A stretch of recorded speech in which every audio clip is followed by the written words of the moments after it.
байгаа хүмүүс ялангуяа жин хасах чад тохиолдолд айгүй өндөр нөгөө шин хичээлийн агуулмж явсайтай хоол хүнс идэх хэрэгтэй. Тэр ногоо болон жимсний шүсэг уух нь ер нь бол жин хасах процесс илүү давуу тал болж өгдөг. Тэгээ ялангуяа нөгөө тасгал хийж байгаа тасгалын үеэр бол тасгалын дараа ногооны шүс уух нь бол нөгөө нэг хит их ядрах эсвэл амар өсөж байгаа мэдрэмжээс гадаг.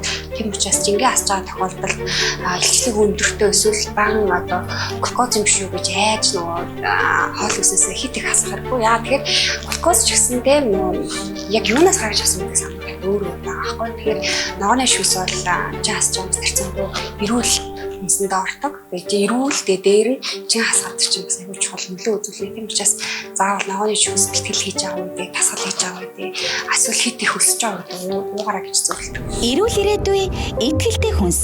Village Mongolia.